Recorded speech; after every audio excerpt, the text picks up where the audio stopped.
Սիրելի հայրենակիցներ, այսօր խոսելու եմ համընդհանուր հայտարարագրման ինստիտուտի մասին, որը այդքան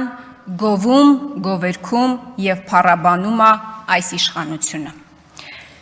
Հիմա հերթով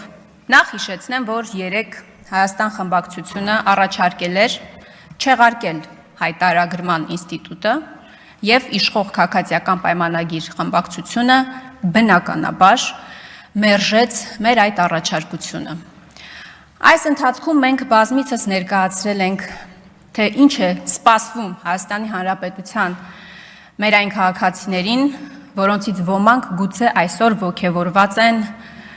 100,000-ական դրամների ետ վերադարձով հայտարարագիր լրացնելու դեպքում։ Մենք արդեն զգուշացրել ենք, որ մեր քաղաքացիներին սպառնում է, որ շուտով նրանց տրանսֆերտները հարկվելու է նաև գյուղատնտեսությունը։ Կովը ձեր վաճառելու եք, պետությունը գալու է կանգնելու է ձեր գլխին, ասելու է դե հարկ տուր։ Բայց սա ամենը չի, սիրելի քաղաքացիներ, իշխանությունը ձեր համար անակնկալ է պատրաստել։ Անակնկալ։ Սիրելի քաղաքացիներ, ձեզ ոչ միայն հարկելու են, ձեզ նաև դատելու են։ Հանգիստ, հերթով։ Փետրվարյան մի մշուշոտ օր Եվրասիական ինտեգրման հարցերի հանձնաժողովում, երբ որ զեկույց էր ունենում պետնախագահ պարոն Հակոբյանը, շատ ուղիղ հարց ենք տվել, թե ինչ է սպասվում մեր այն քաղաքացիներին, ովքեր հայտարարագիր չեն լրացնելու։ Պարոն Հակոբյանը ներկայացրեց այն վարչական պատասխանատվությունը, որին ենթարկվելու է քաղաքացին։ Ասում է, դե մի անգամ 5-ից 50,000 դրամով են տուգ անելու, եթե նախազգուշացում է ստանում, դրանից հետո էլի չի լրացնում հայտարարագիրը, ևս տուգանք է լինելու, արդեն կրկնապատկվելու այդ տուգանքը։ Ասում ենք այսքանը, պարոն Հակոբյան, ասում է այդքանը, մի անգամ էլ կրկնապատկում ու այդտեղ ավարտվում է, բանալի բառը ավարտվում է։ Բայց քանի որ Նիկոլ Փաշինյանը մեզ սովորեցրել է, որ այս իշխանությունների բանավոր խոսքին հավատալ չի կարելի, եւ հիշում եք նաեւ, որ հայտնի հրաժարականների տեքստերը ինքը գրավոր էր ուղարկել պատկան մարմինների ներկայացուցիչներին, սահմանադրական անկախ մարմինների ներկայացուցիչներին, հաջորդ օրը հարցում եմ պատրաստում եւ ուղարկում եմ պետնախագահ Էդվարդ Հակոբյանին։ Ասում եմ, հիշում եք, պարոն Հակոբյան, երեք նիստի ժամանակ, որ ասեցիք, տուգանք է լինելու, այդ տուգանքը կրկնապատկվելու է եւ այդտեղ ավարտվում է։ Այդպես է, թե այդպես չի։ Հաստատում եք, թե չեք հաստատում։ Մի ամիս մտածելուց հետո մեր պետնախագահը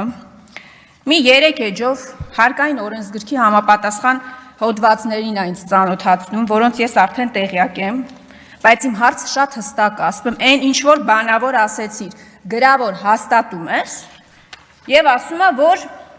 քրեական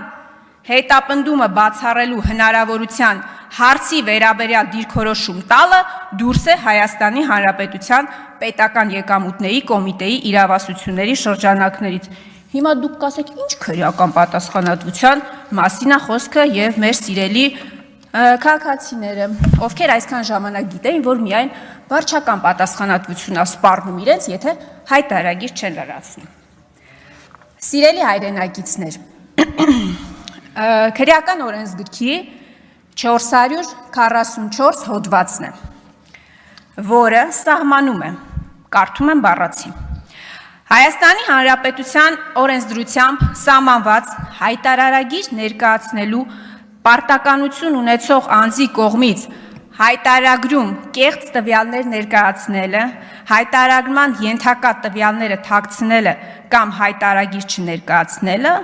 առավելագույնը 3 տարի ժամկետով ազատազրկվում է եւ նաեւ ուզում եմ բառացի կարդալ երկրորդ հոդվածը։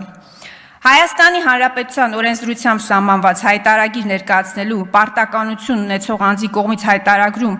կեղծ տվյալ ներկայացնելը կամ հայտարարման ենթակա տվյալը թաքցնելը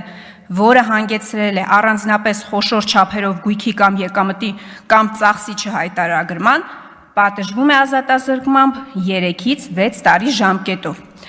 Սիրելի հայրենակիցներ, ուզում եմ ձեր ուշադրությունը հրավիրել այն հանգամանքի վրա, որ առանձնապես խոշոր չափ է համարվում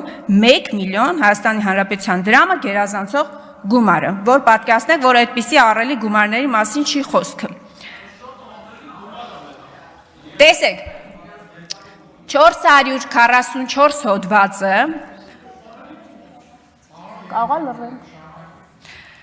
Քրեական օրենսգրքի 444 հոդվածը ասում է հայտարարագիր ներկայացնելու պարտականություն ունեցող անձի կողմից։ Այստեղ չի ասվում, որ խոսքը պաշտոնյայի կողմից հայտարարագիր չներկայացնելու մասին է։ Այսօր բոլորը պարտավոր են, ոչ բոլորը, բայց մեծամասնությունը Հայաստանի Հանրապետության քաղաքացիների պարտավոր է ներկայացնի հայտարարագիր։ Շատ լավ, պարոն Հակոբյանը, քանի որ չի կարողանում հաստատել իր խոսքը, բանավոր արտաբերած խոսքը, ինչ եմ անում ես, հարցում եմ ուղարկում մեր սիրելի գլխավոր դատախազին, ասում եմ տիկին գլխավոր դատախազ ջան, կա քրեական հոդված 444-ը, քանի որ մեր ՊԵԿ-ի նախագահ չի կարողանում պատասխանի այն նույն պնդումները, որոնք անում էր հանձնաժողովի նիստի ժամանակ, չի կարողանում ևս մեկ անգամ վերահաստատի իր խոսքը, խնդրում եմ դուք ասեք, արդյոք մարդը կենթարկվի քրեական պատասխանատվության, եթե հայտարարագիր չլրացնի կամ կեղծ տվյալներ ներկայացնի հայտարարագրում։ Բավականին երկար շարադրում եմ հարցը հոդվածներով եւ այլն, եւ ինչա պատասխանում գլխավոր դատախազությունը։ Այսինքն ինչ պատասխան եմ ստանում ես։ Իդեպ, սիրելի հայրենակիցներ, հարգելի գործընկերներ, հարցում եմ որպես ազգային ժողովի падգամավոր, ուղարկել եմ տիկին Աննա Վարդապետյանին, բայց տիկինը չի բարեհաճել պատասխանել հարցմանը։ Հարցմանը պատասխանել է Արդարադատության 3-րդ դասի պետական խորհրդական Եղիազար Ավագյանը։ Ինչ է ասում Եղիազար Ավագյանը